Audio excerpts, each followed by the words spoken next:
Here's a segment from a recent Gun Talk radio episode. You can listen to all the Gun Talk radio podcasts however you tune in, or check out guntalk.com for more. I got my new to me rifle and getting it sighted in and having some fun. And of course, as I keep saying, once you get it sighted in, you really don't need to be shooting off a bench anymore. It's time to get yourself ready for hunting. Well, one of the guys that really knows about that joins us right now, Tim Fallon from the FTW Ranch, this incredible facility in Texas where they will teach you to get ready for hunting season. Tim, welcome, sir. Thank you, Tom. It's nice to be here, sir. I was thinking about FTW earlier and thinking, one of the things, you've got like world-class instructors and you can teach precision long-range shooting and, dangerous game hunting and all the rest of it. But on top of all the other things you have and the wonderful people and how well they are, one of the real key points of FTW is your unbelievable terrain there, isn't it? Tom, it's funny. I call it a mess, but it's really not. It's actually beautiful mountains. We get a lot of Texans here that drive in and go, where in the world did this place come from? Exactly. It doesn't look like Texas. No, not at all. It's very rugged mountains. It's 12,000 acres of just nothing seriously but mountains and valleys, and perfect for what we're doing with it, of course. With 34 active ranges, it's pretty easy to find a new place to build a new range if you need it around this place. Well, it's certainly not cattle country. You're not going to be putting cattle in that. It's up and down and around and gorges and everything else, but it's a great place to do some shooting. It is a great place. I tell people all the time, Tom, you've been here many times. Can you imagine living here in the late 1800s on horseback and no air conditioning? Oh, my gosh. It'd be well, we say it'd be terrible, but actually, for you and me, we'd go, oh, that's just cool. We get to ride around on horses and shoot stuff, right?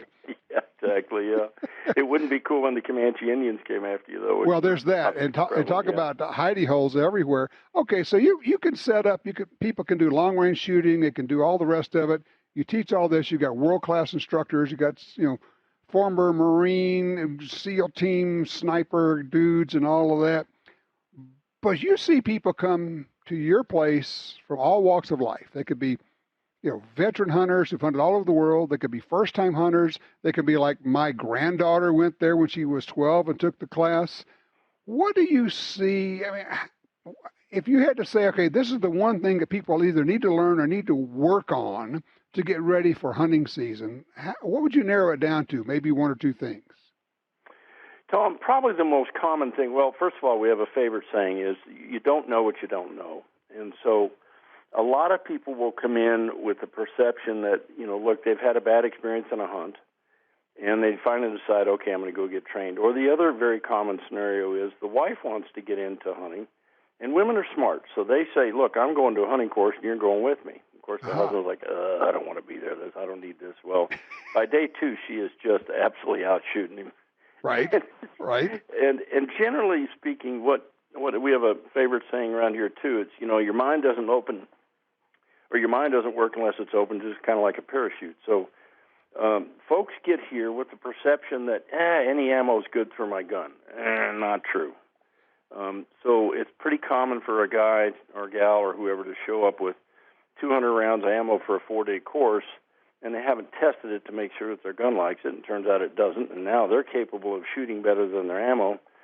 So now we're in a scramble to find ammo that the gun does like. So that would be my first point, is if you're getting ready to go hunting with a gun, for goodness sakes, make sure that your gun likes the bullet, meaning when I say like it, it's like a 1-inch group or 1-minute group at 100 yards, and that's certainly good enough for most hunting. We'd like a smaller group, but 1 inch is a good guideline. And if it does, then I'd go buy 500 rounds of that ammo. Boy, isn't that the truth? My dad always used to say, man, when you find a fishing lure that works for you, buy several because they're just about to stop making them. Yeah, exactly. So, good point.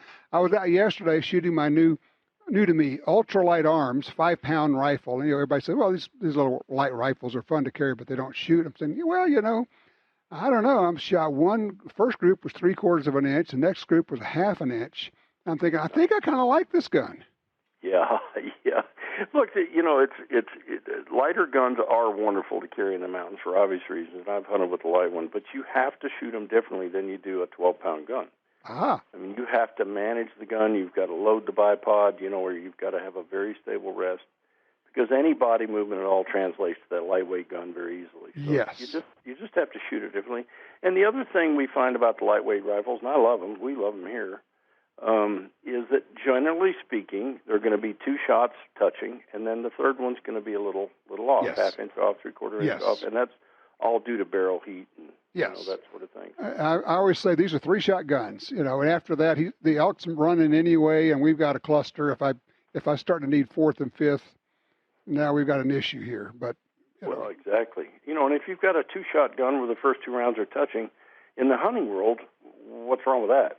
Hopefully, there's nothing wrong with that. Right. First shot's everything, right? And what we see commonly is folks will bring in those lightweight rifles, and then they try to shoot 5 or 10 round groups, and that's why we shoot 3 round groups and let it cool. 3 round groups, let it cool. Mm-hmm. And what happens is pretty soon they're trying to haul a load of hay with a Corvette or some race car. It's they're trying to turn this gun into something it's not. Right. Yeah, wrong tool. Exactly. Wrong tool. So, yep. All right. You get to see all the new stuff. I mean, most of the gun companies come to you when they're doing product testing or announcing things, doing media stuff. You've seen all the new cool, very best, super duper long range shooting everythings. Does somebody need these latest, greatest things, or are they things they can take advantage of with the PRCs and all the rest of it? Well, look, there's nothing wrong with the older calibers either. And so, for instance, the newest one from Hornady, the 300 PRC, is a fabulous caliber. Now, would I go buy a bunch of them? No, because I've got a whole closet full of 300 Win Mags. Now, if I'm going to buy a range gun and want to do long distance, target shooting, yeah, absolutely, I'm going to go get a 300 PRC. In fact, I have one for that, but it's a big, heavy 12-pound platform gun. Okay. So, again, the right tool for the right job. But there's a lot of new fabulous stuff out there for sure. There really is. And, things as simple as a 6.5 Creedmoor, and people go, oh, yeah. And I think, yeah, you know what? It allows you to shoot. It's kind of like rediscovering it's more fun to shoot without recoil, and people shoot better without it. Tim, before we talk recoil, I just got an email from a guy who's listening. He says, you guys keep talking about letting the barrel cool down. How cool, and how do you know? Well, generally, as a golden rule, we put our hand, say you've got a scoped rifle. Mm-hmm. Put your hand in front of the scope on the barrel. In other words, just right in front of the chamber. And if you can keep your hand on that barrel for 5 seconds, you're generally good to go. If it's too hot to touch, then you're still too hot. And the mistake a lot of people make, by the way, Tom, is when they're done shooting, they won't open the bolt and leave it open. They might eject that last round they just shot, and then they'll close the bolt again. Big mistake. Leave the bolt open and let that, kind of like the chimney effect, that air. Yeah, let the air go through there. Sure. Yep. I know there are actually people who shoot bench rest a lot. They've got like little tubes with little air blower things, a little electric thing that blows the air through that to cool the barrel down. I thought, at first you think, well, that's silly. Then you think, actually, no, that's kind of smart. It is pretty smart. Yeah, we see them all the time. All right, so FTW Ranch, well, let me just say this. People who don't live in Texas, and even a lot of people who do live in Texas, don't really understand the vast differences in topography there. I know when I go down and land my little airplane at Marfa, Texas, and I say, I'm landing at 5,000 feet. People go, 5,000 feet in Texas? Are you kidding me? No. You got 7,000-foot mountains in Texas. When you go to FTW Ranch, you could be in freaking Afghanistan for the rugged terrain in the mountains there. Yep. Pretty terrain changing, no doubt. It really is. All right. It's not hard to get a 45-degree shot here, I can tell you that, as you well know. Well, I know that you get people who work at the various military and three-letter outfits that come there and do interesting specialized training sometimes, right? Yes, sir. That's about 3 months of our year, actually. Oh, wow. Okay. I mentioned recoil and the role of recoil. I don't mind shooting big kicking guns, except that I do. I can shoot them, but it doesn't take long before I'm thinking that was not as much fun as I had planned on. And I understand, having gone out and shot 75 rounds from a 375 H&H, at the end of that, my brain literally would not let my finger pull the trigger. It would not let me pull the trigger. You go, okay, that's enough. That's telling me something. I am of the opinion that the reason that things like the 6.5 Creedmoor, and even way back further than that, the 243, kill, people say, well, it kills a lot better than it should. I said, yeah, it's because you're able to shoot it better. What do you think? Right. Tom, I think you're absolutely right. In a perfect world, here's what typically happens here. The average SAM student, they come in with their 7 mag, 300 Win mag, 375s, you say, for dangerous game, or a 280 or any of those 7 or 308 calibers, and generally, sometimes with a break, sometimes without, most of the time without. And generally by day 2, we're starting to notice some recoil anticipation flinches, and that's just natural. I mean, we all have it, and the first thing we do is put them on a 6.5 Creedmoor with a scope that's very similar, if not identical, to the one that they have on their main hunting gun. And so the beauty of, in the perfect world, a guy would, bring a 6.5 Creedmoor here or a 6.5 PRC, whatever it is, a lighter kicking gun. 308s are great. With the same scope that he's got on his main hunting gun, and in a 5-night, 4-day course, he's going to shoot 240 rounds total, and 200 are going to be out of the lighter kicking gun, and 40 out of the big kicking gun. So just shoot 10 rounds a day out of the 300 or 7 mag or whatever caliber you've got. So you're getting all the same training without all the recoil and the abuse and the expense too, by the way. Well, that's a good point there too. Exactly, but you just shoot better when the gun's not beating you up, and the people who shoot competitively know that. They're progressively on these long-range courses, they're going to lighter and lighter, smaller bullets, the 6mm Creedmoor, because they could even see their hits with that at distance. But the reality is, the lighter the recoil, the better you're going to shoot if you're going to be shooting for a while. That's right. And, Tom, one of the biggest questions we get here is, okay, can I take my 6.5 Creedmoor on an elk hunt? And we have to be very careful how you answer that. Will it kill them? Absolutely. You bet. It will. You do your part. You better hit them you better hit them in the heart. Better hit them in the right place. You better use a good bullet. I mean, I've seen people break shoulders on an elk with a 6.5 Creedmoor, but they're using the Barnes bullets that hold together and hit them in the right place.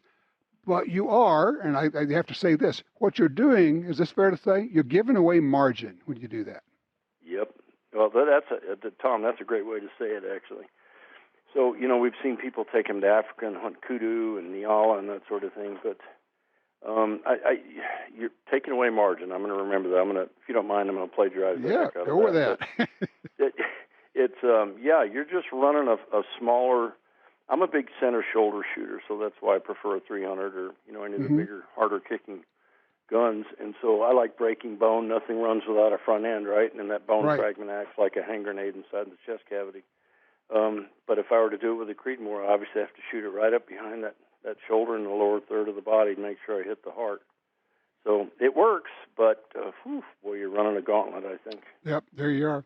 Tim, look, I appreciate your time as always. I need to get out there more often because I love it. It really is one of my favorite places. I'm just going to encourage people. It's FTW SAAM for the SAM, and when you go on the website, you'll see what the SAM is about. Sportsman's all-weather, all-terrain marksmanship. Wonderful instructors, great place, wonderful place to stay. Love the cottages. Thanks so much, Tim. Really appreciate it.